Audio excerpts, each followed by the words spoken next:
Alright, well, I'm gonna show you guys what it drives like with the upper control arms from BTFabrication,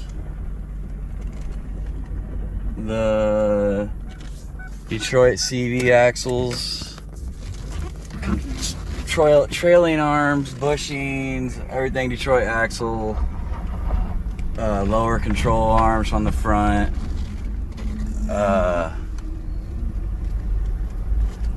BTFabrication's upper control arms. I put uni control arms in the rear, all new bushings all around it. Obviously no more clanking anymore.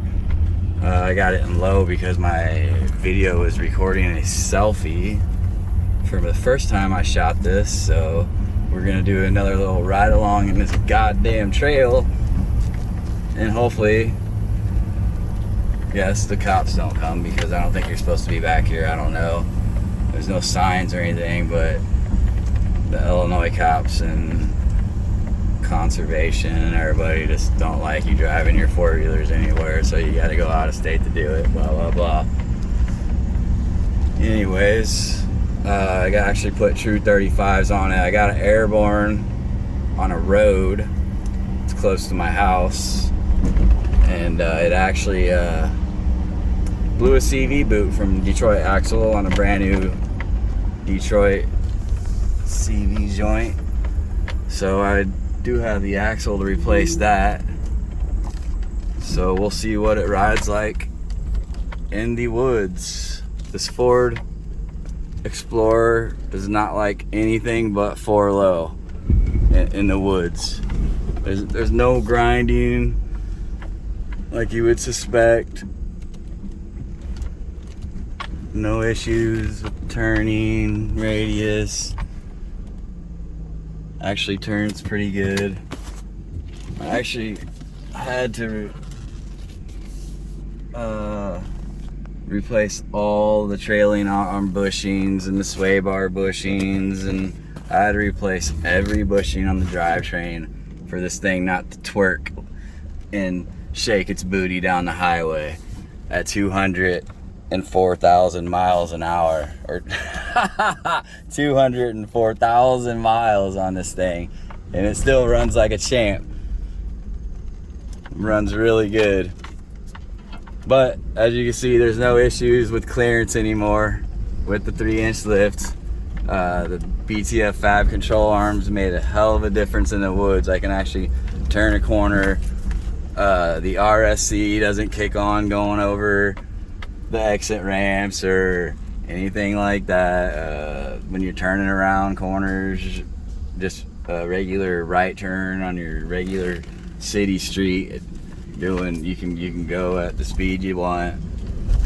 But you can tell, obviously, it doesn't have any more turning issues. Everything clears. I did have to cut some off the back, obviously, because it was jamming into the back door.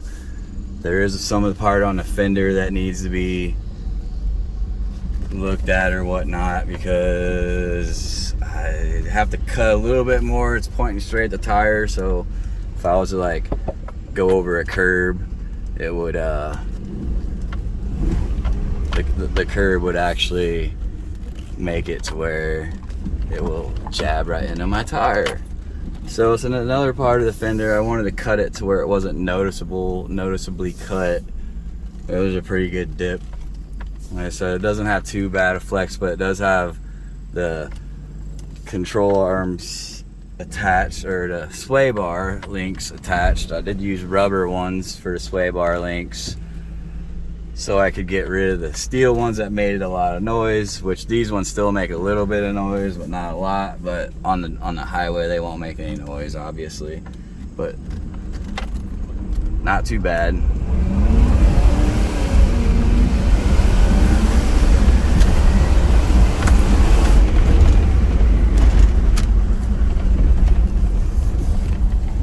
Gets along pretty good for 205,000. Let's find my spot. I was gonna do the look around. Oh yeah, I cracked my windshield when I jumped the road and blew out the CV axle, the boot on the CV axle. So that was the downside. You know, Detroit Axle, I buy all my stuff through them for these Explorers because nobody else makes any parts for the damn thing, which I don't know why. I mean, there could be a few mods that you could do and it would make it a nice truck or worth working on, I guess. Let's find somewhere where I got room.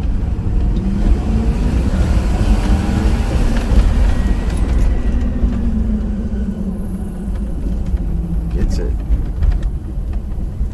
Where can I do this? Right here we go. This looks good. You never know where you're gonna get in trouble in Illinois. Gotta like keep my license, I guess. Hopefully this one ain't freaking messed up. But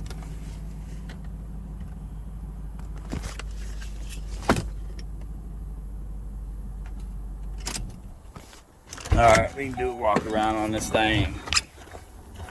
Of course, cutting I did. And then the BTFabs, I mean, my other ones, they bottomed out up there. You can see where I had them on there because those are brand new struts from Detroit Axle.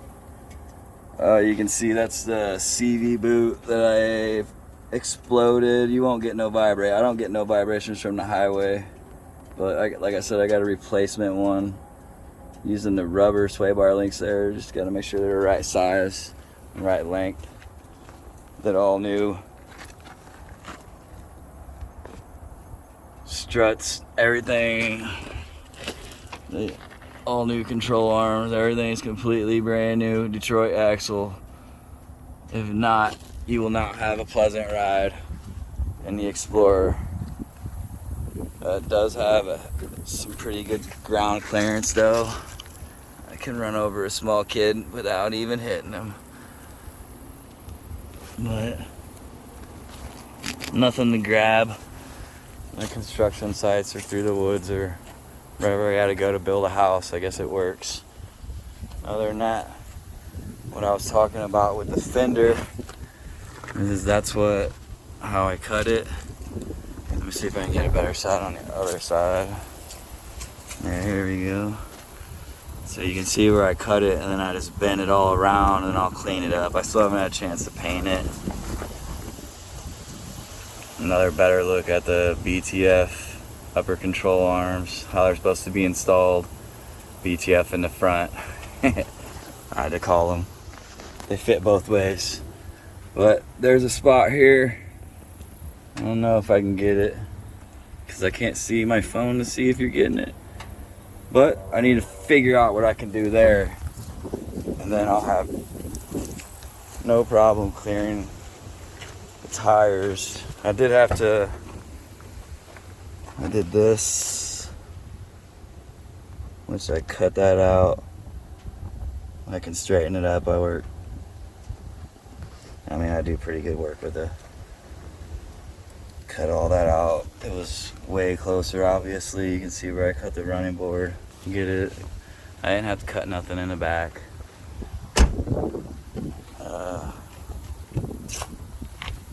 Yeah, I guess that's about it. Other than that, control arms work perfect. It's not bad on the highway. No vibrations. Can go over bumps without spurring and twerking or bouncing and twerking. All I know, it wasn't the work truck to my kids, it was the twerk truck. So there it is. 4th gen Ford Explorer 35s. Alright, well, I'm gonna show you guys what it drives like with the upper control arms from BTFabrication, the Detroit CV axles, trailing arms, bushings, everything Detroit axle, lower control arms on the front,